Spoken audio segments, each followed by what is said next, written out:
eating စားတော့ဘယ်လိုသုံးလဲ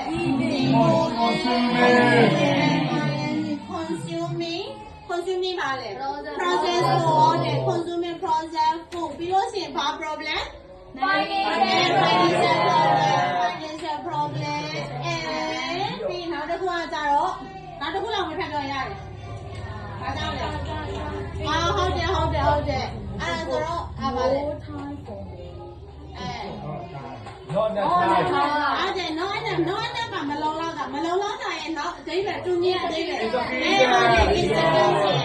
န်တော့ရနော်ရန်တော့ငါတွေ့ပဲလုံးမစားဘူးခါတွေ့ပဲအဲနောက်တစ်ခုကတော့ဒီကတော့ခေါင်းစဉ်ရမယ်ပထမတစ်ခုကထောက်နောက်တစ်ခုကပါလေ dietary habit နောက်တစ်ခုကကျတော့ပါလဲဆို consequences နော်အဲ့တော့ဒီဥစ္စာကကျတော့ဒီ proper diet မရှိတဲ့ဒီဥစ္စာအကျဉ်းပြ cost ကိုရေးပေးထားတာနော်ဒီဘောတစားပါလေ cost ဒီဟာဆိုလို့ရှိရင်ဒါပါလေ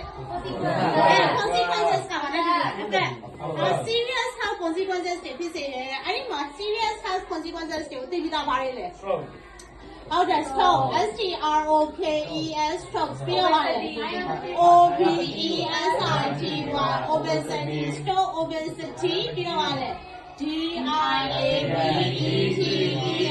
diabetes and so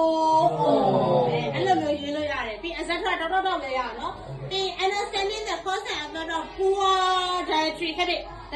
တော့ပါလေအာဟာရမျှတအောင်မစားရဲအလေးအကျင့်ရဲ့ cause and effect ကိုမဖြစ်တယ်ဆိုရင်ဒီမှာ understanding မတော့မှနောက်တော့ဘာသုံးလို့ရသေးလဲမနေ့ကတော့ရေးပေးလိုက်လေဘာသုံးလဲငါအိမ်မှာတစ်ခေါက်ဖတ်လို့လည်းပြောလိုက်သေးတယ်လေတော်လေးဖတ်လာတော့မျက်မျက်ဖတ်လာတယ်လေအဲ့တော့ဆက်တယ်ဟုတ်လားဒါမှနောက်ဖတ်လာတယ်မဟုတ်ဘူး recognizing နော်ဒါကို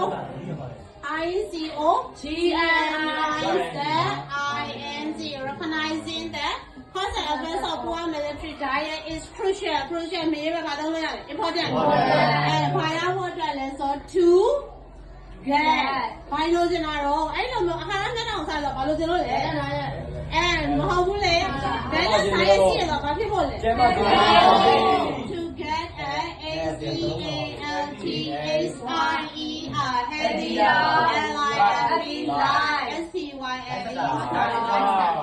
ဒီလားဒါပါလေဟုတ်တ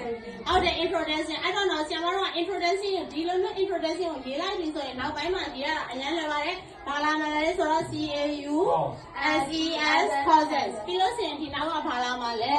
AEFMEC